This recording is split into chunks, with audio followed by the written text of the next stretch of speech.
The Two Lives of Everett James. Everett James was born during a power outage, in the middle of the worst blizzard his town had seen in 50 years. The doctor arrived late, skidding on ice, and crashing into the mailbox. It was the first of many omens. By age 7, Everett had broken both arms separately, developed 3 different allergies, and had been struck by lightning while playing in a field on a surprisingly clear day. His elementary school teachers whispered that he was cursed. When he was 9, his family's modest home flooded 3 times in a single year, each time from different causes.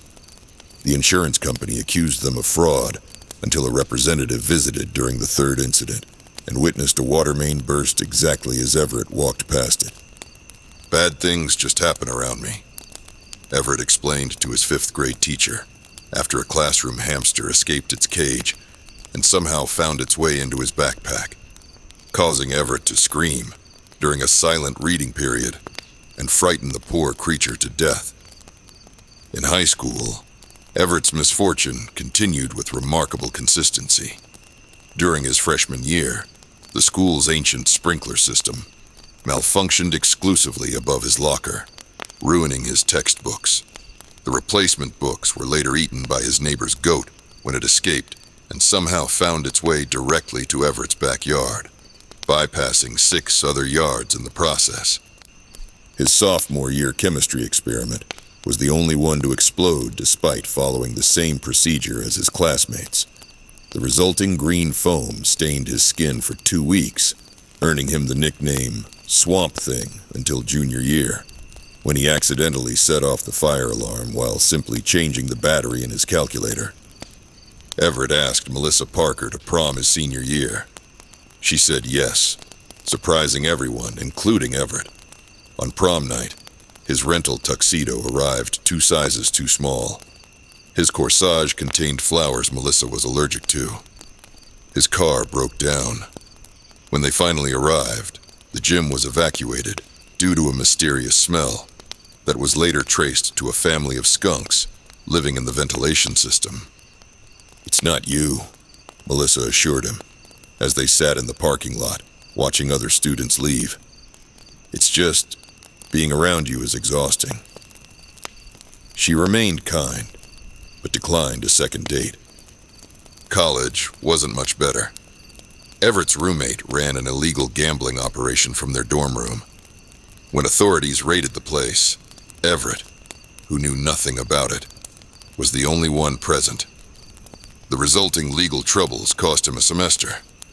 He switched majors 3 times, first from computer science, after accidentally crashing the department's main server, then from business, after unintentionally insulting the department head's research during what he thought was a casual conversation, and finally settling on English literature, where the worst he could do was misinterpret text. Upon graduation, Everett landed a promising job at a financial firm. On his first day, he accidentally deleted the company's entire client database while trying to set up his email. Somehow, there were no backups. "It's statistically impossible," his manager said, while firing him. "Our systems have 7 redundancies." Everett tried freelance writing next. His first client's business went bankrupt the day after hiring him.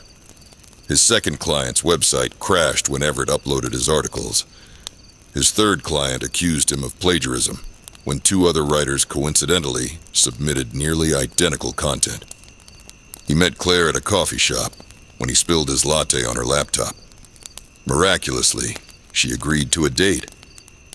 Claire was a botanist with a fascination for statistical anomalies in nature, perhaps explaining her interest in Everett.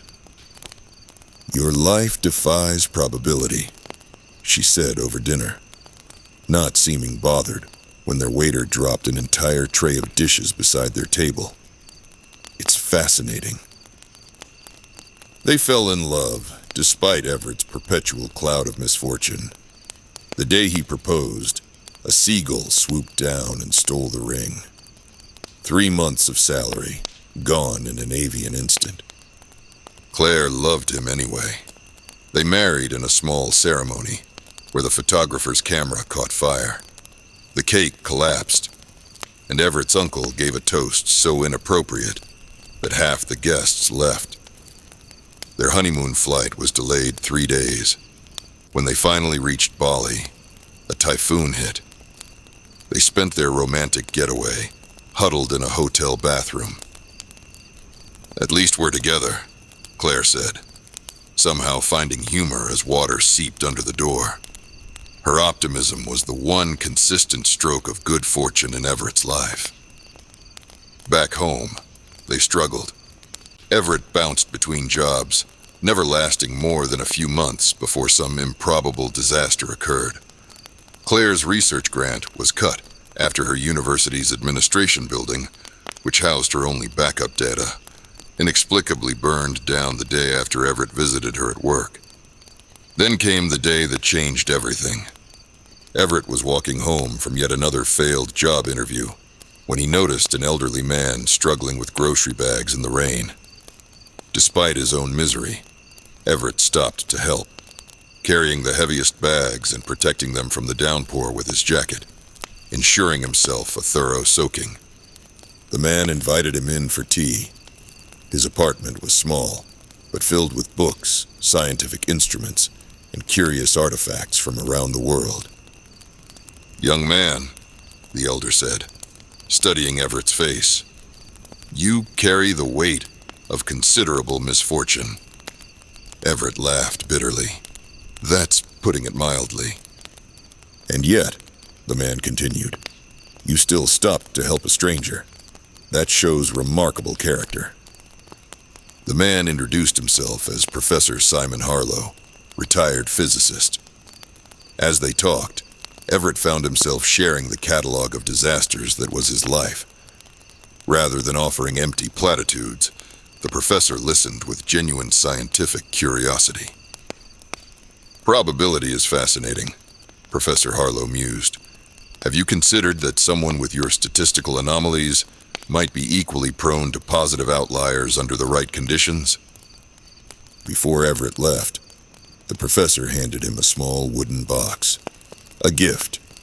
Open it when you're ready for change." That night, Everett showed Claire the box. "What do you think? Some kind of prank?" Claire examined it. "Open it? What have we got to lose?" Inside was a simple brass key and a note with an address. Curious, they drove there the next day, following winding coastal roads to a promontory overlooking the sea. The address led to an abandoned lighthouse. The brass key fit perfectly in the door. Inside, they found documents. The lighthouse was for sale. Professor Harlow had died 3 years ago. He had no family. His will stipulated that the property would go to someone who needs a reversal of fortune. "But we met him yesterday," Everett said, confused. Claire shook her head, pointing to the dates. "That's impossible." With nothing to lose, Everett and Claire moved in. The lighthouse needed work, but it was theirs. No bank would approve them for a renovation loan, given their financial history, so they did the repairs themselves, learning as they went. While fixing the foundation, Everett discovered a hidden cellar filled with strange scientific equipment and journals. Professor Harlow had been researching something he called probability waves. There were calculations about redirecting personal quantum fields and diagrams that looked like complex weather patterns, but labeled as fortune fluctuations. Everett didn't understand most of it, but he followed the instructions for activating a peculiar device in the cellar, a contraption of brass, glass, and what appeared to be meteorite fragments. Nothing happened immediately. That night, Everett and Claire slept in their partially renovated bedroom, listening to the waves crash against the rocks below. The next morning, Everett woke to sunshine streaming through the windows. Claire was smiling. "There's someone here to see you," she said. A representative from a publishing company stood in their living room. We found a manuscript in Professor Harlow's effects. It's brilliant work on theoretical physics, but it needs a co-author who understands normal people. Your name was in his notes. Though Everett had no background in physics, he had a gift for explaining complex ideas simply. Working with the professor's notes, he completed the book. To everyone's surprise, except perhaps Professor Harlow's, it became a bestseller. Speaking engagements followed. Investors approached him about starting a science communication company. Everything began to change. Projects succeeded beyond expectations. Opportunities materialized from nowhere. A forgotten lottery ticket won enough to completely renovate the lighthouse. Claire's small bakery business, started as a hobby, went viral after a celebrity accidentally stumbled in during a storm. Their first child was born during a meteor shower, visible only from their lighthouse. The doctor said it was the easiest delivery she'd ever witnessed. Their second child arrived 2 years later, on the calmest, most perfect day of the year. The lighthouse had become a center for scientific education, hosting summer programs for children interested in astronomy and marine biology. Everett occasionally found himself missing the challenge of his former life. The constant anticipation of disaster had kept him alert, present in each moment. Now, with success flowing effortlessly, he sometimes felt adrift. "I never learned to expect good things," he confessed to Claire one night, as they sat on the lighthouse balcony, watching their children play below. "I'm waiting for it all to collapse." Claire took his hand. Maybe that's the final lesson. Learning to accept good fortune is harder than enduring bad luck. Everett nodded, realizing she was right. He had spent a lifetime developing resilience against disaster, but had no defenses against happiness. In the following years, Everett and Claire established a foundation to help the unlucky. They funded research into probability theory and quantum mechanics. They opened their home to others who seemed cursed by circumstance. In the cellar, Professor Harlow's device continued humming quietly, its lights blinking in patterns that resembled stars. Everett kept the old man's journals close, particularly the page where he'd written, "Luck isn't mystical. It's a science we don't yet understand. Some people absorb misfortune like lightning rods, but lightning rods can be grounded and energy redirected. The universe balances its accounts, eventually."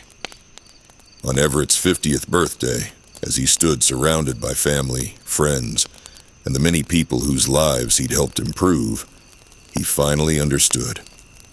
His years of misfortune had prepared him to appreciate every moment of good luck. The contrast made each success sweeter, each happy moment more precious. Perhaps the professor, whoever or whatever he had been, knew this. Perhaps the device in the cellar did nothing but give Everett permission to expect better. Everett never knew if it was science, magic, or simply the natural correction of an unbalanced equation. But as he stood on the lighthouse tower, watching the sunset with his family, he silently thanked the old professor for showing him that sometimes the worst luck is just the universe saving up for something wonderful.